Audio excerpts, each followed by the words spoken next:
नमस्कार। आज हम मेंटल हेल्थ प्रॉब्लम्स से रिलेटेड जो भी इश्यूज़ हैं और उनके डिफरेंट कंसर्न हैं उनके बारे में बात करेंगे। स्पेशली ये स्कूल या कॉलेज गोइंग स्टूडेंट्स के बारे में है। तो जब हम बात कर रहे हैं स्कूल या कॉलेज गोइंग स्टूडेंट्स की, तो जैसा हम देखते हैं कि जो बच्चे एडोलेसेंट स्टेज को बिलोंग करते हैं, एक चाइल्डहुड से लेकर एडल्टहुड के बीच में जो कनेक्टिविटी होती है उसको हम एडोलेसेंट कहते हैं। तो ये एडोलेसेंट स्टेज में बच्चों के ऊपर क्योंकि वही आपके स्टडी और करियर का टाइम होता है, लेकिन टीचर्स यूजुअली ऑब्जर्व करते हैं कि पेरेंट्स भी कि उस समय इनके अंदर बहुत सारी मेंटल स्ट्रेस जो है वो आ जाती है।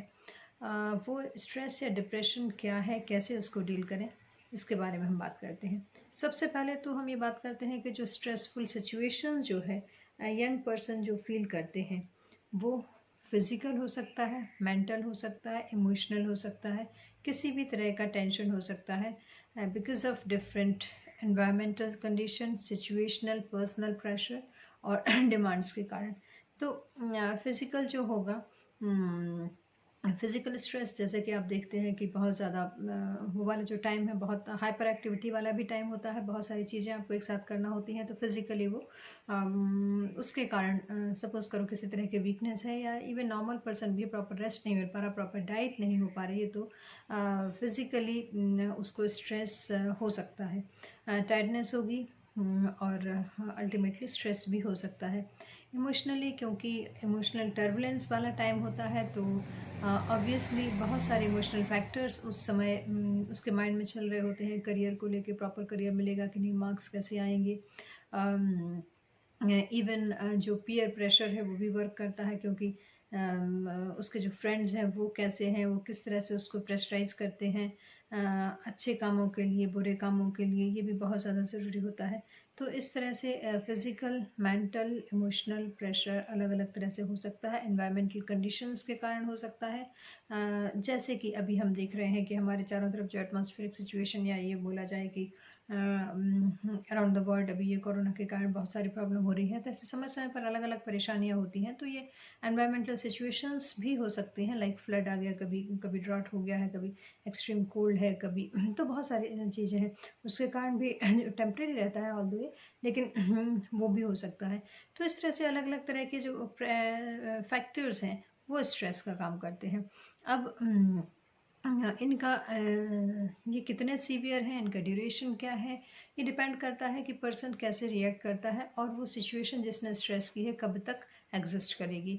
यदि वो प्रोलॉन्ग रही तो स्ट्रेस ज़्यादा होगा, यदि पर्सन जो उसे हैंडल कर नहीं पा रहा है प्रॉपरली, तो डेफिनेटली उस वो अगले स्टेज पर पहुंच जाएगा, वो मेंटल हेल्थ इश्यूज़ में कन्वर्ट हो जाएगा। पेरेंट्स आपके ध्यान नहीं दे रहे हैं, टीचर्स आपके ध्यान नहीं दे रहे हैं, तो मेंटल हेल्थ इश्यूज़ में कन्वर्ट हो सकता है। तो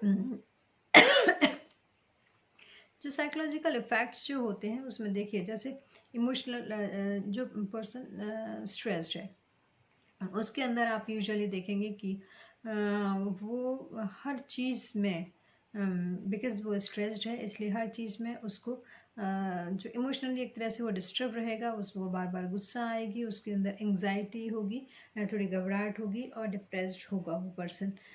तो बच्चों के साथ यूजुअली ऐसा होता है, सपोज करो वो चाह रहा है इस कॉलेज में एडमिशन, उस कॉलेज में एडमिशन नहीं हुआ, ये भी उनके लिए एक इमोशनल इशू है, क्योंकि उन्होंने उस स्कूल या कॉलेज के साथ में फ्यूचर प्लानिंग कर ली थी, तो उसको भी कैसे कोप अप करें, तो ये भी उनके लिए एक इमोशनल इशू हो जाता है। मार्क्स जो सोच रहे हैं, सब्जेक्ट जो सिलेक्ट करना है वो नहीं सिलेक्ट कर पाए, इस तरह से बहुत सारी चीज़ें हैं जो उनके लिए इमोशनल इशूज़ का काम करती हैं। कॉग्निटिव रिस्पॉन्स जो होता है, मेंटल ब्लॉक की तरह हो सकता है, कैटास्ट्रॉफिंग हो सकता है।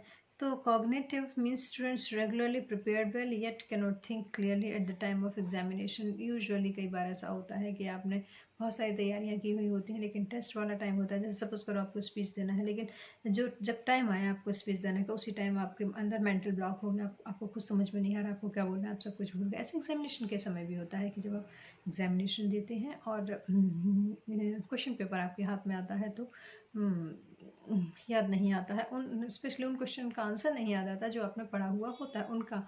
तो अलग से आपको टेंशन होगा, क्योंकि एक तो याद नहीं आ रहा है, ऊपर से वो याद नहीं आ रहा जो आपने पढ़ा है, नहीं पढ़ा हुआ होता वो याद नहीं आता, that is a different thing. Behavioural pattern stress situation में चेंज हो जाता है, जैसे कि वो आपकी बात नहीं मानेंगे, डिसओबीडियंट जो हो जाएंगे।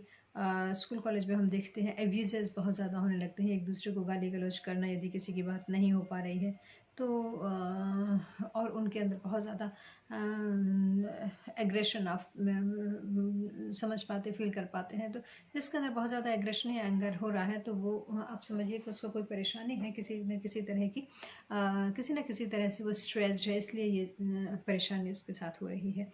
और कई बार इसका परिणाम ये होता है कि ईटिंग डिसऑर्डर्स हो जाते हैं, या तो टू मच ईटिंग हो जाती है, बहुत सारा खाना खाने लगते हैं, या फिर आजकल जो प्रॉब्लम चल रही है डाइटरी, वो अपनी बॉडी को लेकर इतना ज़्यादा कॉन्शियस है कि they are not paying attention to their diet, proper diet नहीं ले रहे हैं। बॉडी इमेज की बहुत ज़्यादा चिंता है, बॉडी इमेज जो एक आइडियल जिसको मान के रखा है उस तरह की बॉडी इमेज नहीं है उनके,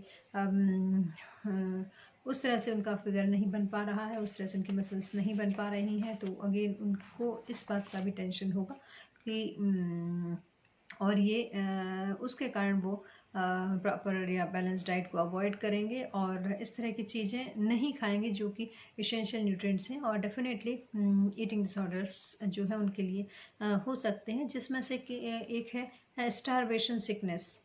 स्टारवेशन सिकनेस या डाइटर्स डिसीज होती है। मोस्ट ऑफ द डाइटर्स जो हैं, जैसा मैंने आपको बताया, तो वो यूजुअली फैट अवॉइड करेंगे, ऑयल अवॉइड करेंगे, बहुत सारे एसेंशियल जो प्रोटीन वगैरह हैं जो आपको उससे मिल सकते हैं, जो ऑयल कार्बोहाइड्रेट की भी एक प्रॉपर अमाउंट में आवश्यकता होती है, वो भी वो नहीं ले पाएंगे। तो इसलिए एक तरह से स्टारवेशन सिकनेस आ जाएगी, फिजिकली ये आपको सफ़र कर लेगी क्योंकि आपके अंदर वीकनेस आ जाएगी। तो इसके कारण भी स्ट्रेस आएगा लॉन्ग टर्म में।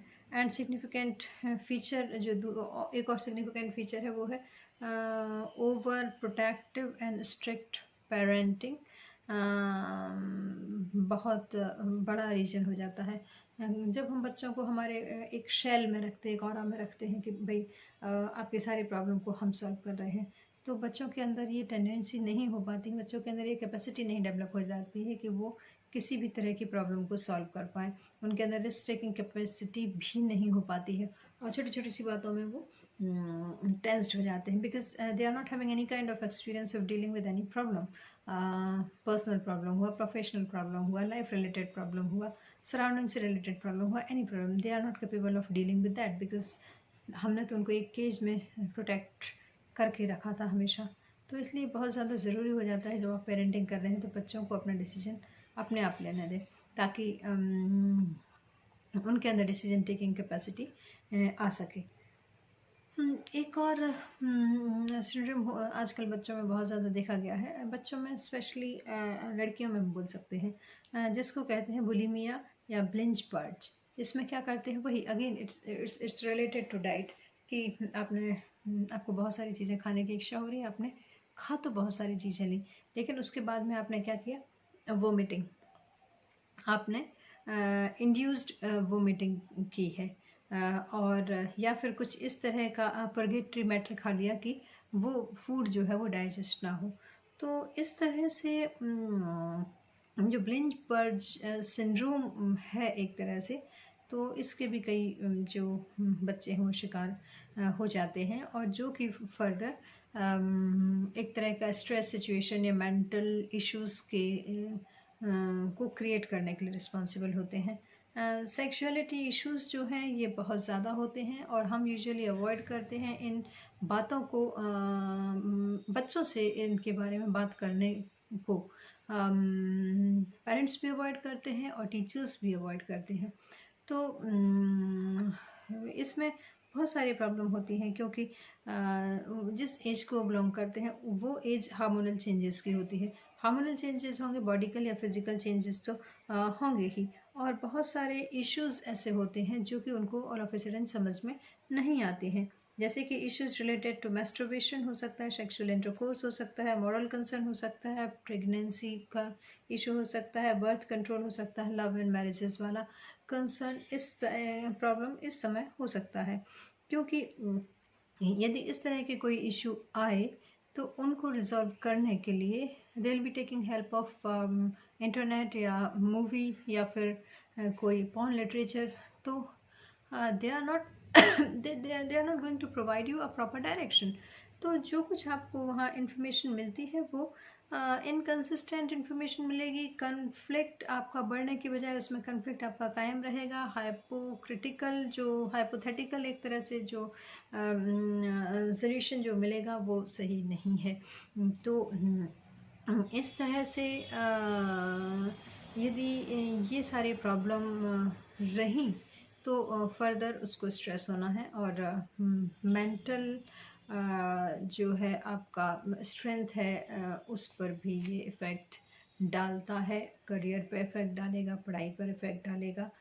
तो हालांकि कहा जाता है कि सेक्स एजुकेशन बच्चों को प्रोवाइड की जाए, लेकिन सेक्स एजुकेशन के नाम से, सेक्स टर्म के नाम से हमारी सोसाइटी में एक टैबू है कि नहीं, this is something which is to be which is not to be dealt with. तो अब जिसके बारे में हमें बात करनी चाहिए उसके बारे में हम बात नहीं कर रहे हैं, क्योंकि हमें बच्चों को ये बताना मतलब जैसे बायो के स्टूडेंट्स होते हैं वो काफ़ी चीज़ें पढ़ लेते हैं, उनके सिलेबस में सिलेबस का ही वो पार्ट होती हैं। लेकिन साइंस और आर्ट्स वाले मैथ्स वाले स्टूडेंट्स हुए, कॉमर्स वाले हुए, आर्ट्स वाले हुए या छोटे एज के जो बच्चे हुए, क्योंकि आजकल तो बहुत कम एज में ही मैच्योरिटी आने लगती है, हार्मोनल चेंजेस होने लगते हैं, बॉडी चेंजेस होने लगते हैं, फिजिकल चेंजेस होने लगते हैं। तो ये उस समय this is need of the hour, क्योंकि यदि आप प्रॉपर टाइम पर उनको गाइड नहीं कर रहे हैं, बहुत सारे जो इश्यूज़ हैं उनको ये सारी बातें नहीं बता रहे हैं, क्योंकि उनको एटलीस्ट अपने बॉडी की हमेशा ये एक तरह से बोलना चाहिए कि जो चीज़ कवर्ड रहती है उसके बारे में जानने की बहुत इच्छा होती है हर किसी को। तो एनाटॉमी जो है वो हमें बताना चाहिए कि क्या है एनाटॉमी, सेक्सुअल बिहेवियर क्या है, सेक्सुअल डेवलपमेंट किस तरह से होता है, physiology of reproduction, pregnancy, sexual violence and diseases, इन सब के बारे में उनको जानकारी होना चाहिए। बट अदरवाइज हमने कई लोगों की जो फेमस लोग हैं उन लोगों ने अपना बताया कि उनके साथ में क्या क्या उनकी अपबीती यदि वो सुनाते हैं तो हम देखते हैं कि क्लोज रिलेटिव ही या स्कूल कॉलेज का कोई फ्रेंड जो कि जिसकी उम्र बड़ी है या फिर कोई टीचर या कोई पीएन उसको सेक्सुअली हैरास कर रहा है। तो ये क्यों होता है? बिकॉज ऑफ जस्ट इग्नोरेंस, क्योंकि बच्चा किसी दबाव में आ गया, पहले इग्नोरेंस है, फिर उसके बाद में दबाव में आ जाएगा तो वो अपनी पूरी बात नहीं बता पाएगा, बाद में रह रह के उसको वो बात याद आएगी और स्ट्रेस का कारण बनेगी और आगे जाके कोई भी गंभीर बीमारी का भी कारण हो सकती है, क्योंकि वो सारी चीज़ें जब वो समझने लगता है तब वो डाइजेस्ट नहीं कर पाता, तब उससे कोप अप नहीं कर पाता है। तो ये बहुत ज़्यादा ज़रूरी है कि सेक्स एजुकेशन दिया जाए, सेक्सुअलिटी जो से रिलेटेड जो इश्यूज़ हैं उन पर उनको ध्यान दिया जाए। और क्योंकि उस एज में बच्चों को नहीं पता होता है about intercourse and proper way of intercourse. तो कई बार जो सेक्सुअली ट्रांसमिटेड डिसीजेस हैं वो भी ट्रांसफ़र हो सकते हैं एक पर्सन से दूसरे पर्सन में, जिसकी उनको जानकारी ही नहीं है। और एड्स जैसी डिसीज़ है कि जिसका ट्रीटमेंट भी पॉसिबल नहीं है। तो हाइजीन क्या हो, प्रॉपर हाइजीन कैसे मेंटेन रखें, ऐसी बहुत सारी बातें हैं जो कि इस एज में बहुत ज़्यादा प्रेवलेंट होती हैं और जिनकी जानकारी होना बच्चों को बहुत ज़्यादा आवश्यक होती है। इन्हीं इश्यूज़ में से एक इशू होमोसेक्सुअलिटी का भी होता है। होमोसेक्सुअलिटी में there is a force of attraction between the person of same gender, although it's not very much popular in Indian society, लेकिन अब नियम बन गया है तो इसको भी एक्सेप्ट कर लिया गया है। और हमारे यहाँ जो ओवर प्रोटेक्टिव पेरेंट्स हैं या इवन सिंपल हमारी सोसाइटी में अभी भी ये एक्सेप्टेड नहीं है, एक्सेप्ट फ्यू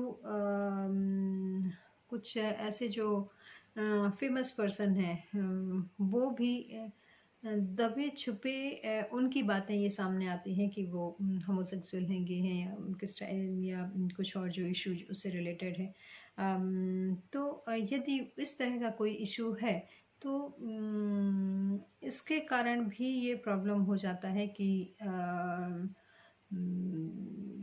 वो बातें नहीं बता पाते हैं और उस केस में कोई वो गलत कदम उठा सकते हैं।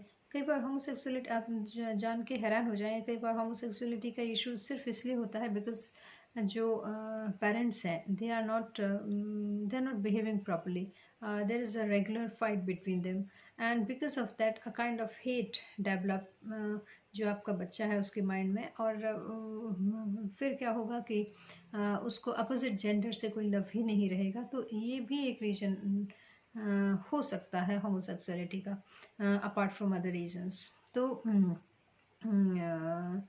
इन सारे चीज़ों का जो है जानना बहुत ज़रूरी है। बच्चों के पॉइंट ऑफ व्यू से समझना बहुत ज़रूरी है, उनको समझाना बहुत ज़रूरी है, एक पेरेंट के लिए और टीचर के लिए तो ये मस्ट है, क्योंकि बच्चा आपके कांटेक्ट में बहुत ज़्यादा समय के लिए रहता है। और जब बहुत ज़्यादा समय के लिए रहता है तो डेफिनेटली आप उसके इंटरेस्ट, आप उसका बिहेवियर में जो चेंज होता है वो सारी चीज़ें पहचानने लगते हैं। और यदि आइडेंटिफाई कर पाते हैं कि इस तरह की कोई प्रॉब्लम से वो डील कर रहा है, क्योंकि बिहेवियर से समझ में आ जाता है, then definitely we have to talk to the person और उसको गाइडेंस और काउंसलिंग प्रोवाइड की जानी चाहिए। अदरवाइज इस तरह की सिचुएशन में स्ट्रेस और फाइनली कोई मेंटल हेल्थ इशू हो सकता है। तो रैप केसेस भी यूजुअली इस टाइम इसीलिए होते हैं बिकॉज प्रॉपर जानकारी के अभाव में वो जो भी उनको इजीली अवेलेबल एक विक्टिम जो मिल जाता है उस पर वो ट्राई करते हैं। कई बार देखा गया है इस तरह के केसेस में कि जो कम एज वाले बच्चे होते हैं and they are involve in rape cases और sexual intercourse under condition of actual और थ्रेटन फोर्स। तो कई बार वो शिकार भी हो सकते हैं और कई बार वो अटेम्प्ट भी कर सकते हैं। तो इन सारी चीज़ों की जानकारी होना देना बहुत ज़्यादा ज़रूरी है, जिससे कि फर्दर स्ट्रेस से बचाया जा सके और मेंटल हेल्थ रिलेटेड इश्यूज से बहुत ज़्यादा जो ज़्यादा ज़रूरत होती है बचाने की। और जब स्ट्रेस होगी तो स्ट्रेस जब बढ़ जाती है, ये बहुत सारे रीजंस जो मैंने आपको बताए हैं बच्चों के लिए, स्पेशली बच्चों के पॉइंट ऑफ व्यू से बता रही हूँ, स्कूल गोइंग और कॉलेज गोइंग स्टूडेंट्स। तो ये तो स्ट्रेस का कारण हो सकते हैं। और जब स्ट्रेस प्रोलॉन्ग रहता है, काफ़ी समय के लिए रहता है, तो ये स्ट्रेस डिप्रेशन में कन्वर्ट हो जाएगा। और वो जो डिप्रेशन है, आपने देखा होगा कि डिप्रेशन के अगेन बहुत सारे रीजंस हो सकते हैं, क्योंकि एकेडमिक प्रेशर तो एक बहुत बड़ा प्रेशर होता है। टाइम मैनेजमेंट भी एक फैक्टर हो सकता है because you are not managing your time and at the last moment when you have to submit your assignment and other things, तो आपके अंदर एक प्रेशर होगा। तो आप या तो उसको कंप्लीट करने की कोशिश करेंगे और कर पाएंगे जैसे तैसे, यानी प्रॉपर फॉर्म में नहीं कर पाएंगे, और या ये हो सकता है कि आप उसे कर ही ना पाएँ और आपके असाइनमेंट सबमिट नहीं हुआ, आपके मार्क्स पे इफेक्ट होगा, तो डेफिनेटली आपको डिप्रेशन तो आएगा ही। और कई बार ऐसा होता है कि करियर डिसीजन आपका रॉन्ग हो जाता है और उसके कारण डिप्रेशन में आ सकता है person. Loss of loved one, breakup with a close friend, ये बहुत यूजुअल, बहुत कॉमन है। लॉस ऑफ लव्ड वन मतलब बिकॉज ऑफ डेथ, तो उसको तो आप रोक नहीं सकते हैं, लेकिन ब्रेकअप वाली जो सिचुएशन है, ये लिंकअप ब्रेकअप आजकल इट बिकम्स वेरी कॉमन, और इसके कारण ये डायरेक्टली अफेक्ट करते हैं आपके थिंकिंग प्रोसेस पर, आपके इमोशंस पर। तो उसके कारण स्ट्रेस और डिप्रेशन होगा। तो यदि ये जो डिप्रेशन है ये अलग अलग तरह का हो सकता है। एक्यूट डिप्रेशन भी हो सकता है, क्रोनिक डिप्रेशन भी हो सकता है, और ट्रांजिएंट डिप्रेशन भी हो सकता है। ट्रांजिएंट डिप्रेशन में होता है कि इस passing phase where the individual respond to specific environmental event by reacting negatively, थोड़े से समय के लिए है, लेकिन ये एक्यूट डिप्रेशन इससे थोड़ा ज़्यादा होता है।